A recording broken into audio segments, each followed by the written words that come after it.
Isang mapagpalang hapon sa ating lahat mga kagimat.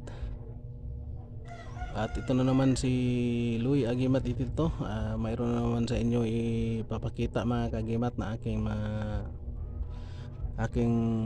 mga tinatagong kakaibang bato or mutya mga kagimat. At sa hindi muna ako mag-umpisa, maraming salamat sa walang sawang nakasubaybay sa aking munting channel.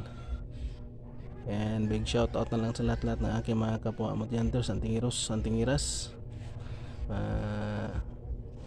kaibigang mahilig sa mga mutya. Big shout out na sa inyong lahat mga kagimat. Ang i-share ko mga kagimat na gamit ay ito ay tungkol sa mutya ng batong galing sa puso ng saging mga kagimat. Na bigyan na naman tayo ng ating mga kaibigang mga gabay. Dati mayroon na ako mga kagimat isa, at nilimusan ng aking kaibigan mga kagimat, kaya binigay ko na lang sa kanya.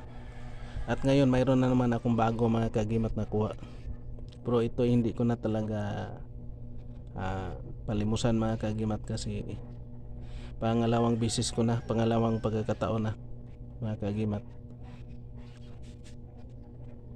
Ito mga kagimat, ito yung puso ng saging. Nagdala ako mga kagimat galing sa bundok. Ito yung itsura ng puso ng saging. At tuwing hating gabi mga kagimat, kung lalo na mahal araw, dito yung magbuka yung ano niya mga kagimat, dito lalabas yung ano niya, yung bato, mahulog mga kagimat, lalo yung malaking puso na mga kagimat. Ito itsura niya mga kagimat. Ito din ang yung kulay mga kagimat. At ipapakita ko sa inyo mga kagimat yung mutya mga kagimat, kung anong kulay. Ito tinatago ko talaga mga kagimat, ilagay ko sa lalagyan para hindi siya masira mga kagimat. Yan mga kagimat.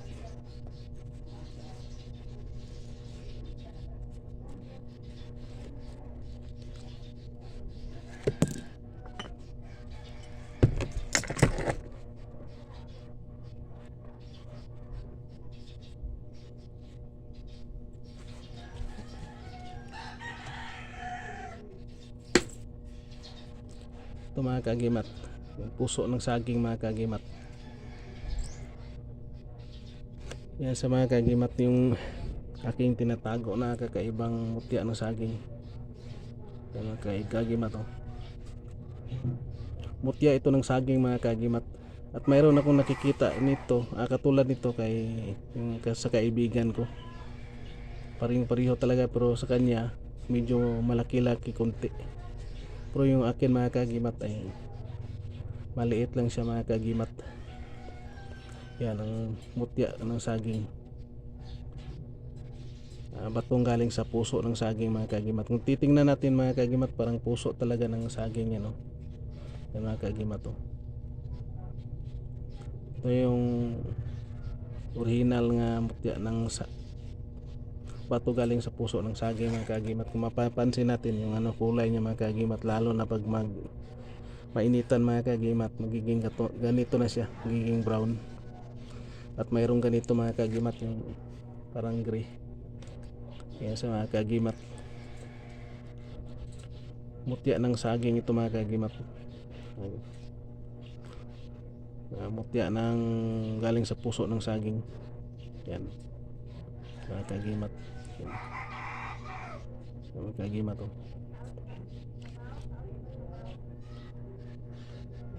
Kung titingnan mga kagimat, para talaga siyang puso ng saging mga kagimat.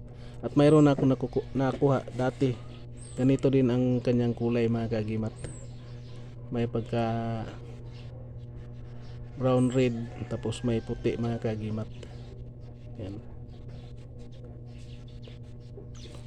mutya ng saging. Ito ay mutya galing sa puso ng saging mga kagimat. Ito ay maganda talaga sa negosyo. At maraming kargang bisa ito mga kagimat, kasi may mata siya mga kagimat. Back to back yan mga kagimat. baga lagpasan siya mga kagimat. Yan. So, titingnan natin yan, parang mata yan mga kagimat oh. Yan. Puro puso yan ng saging mga kagimat. Parang ano din siya oh. At ito na naman yung akong bago kong mga ano mga kagimat, bago kong pinapakita sa inyo, ano ko, bagong share ko sa inyo mga kagimat na ano mga klase mga mutya yung hawak ko na mayroon ako mga kagimat. Ito ay tinatago ko mga kagimat kasi ito yung mga personal ko na gamit at hindi ko ito palilimusan talaga mga kagimat kasi pangalawang business ko na ito nagkaroon, nagkahawak ng mutya ng saging galing sa puso mga kagimat. At maraming salamat mga kagimat, and thank you for watching, and please like, share, comment, and subscribe, and God bless ating lahat mga kagimat.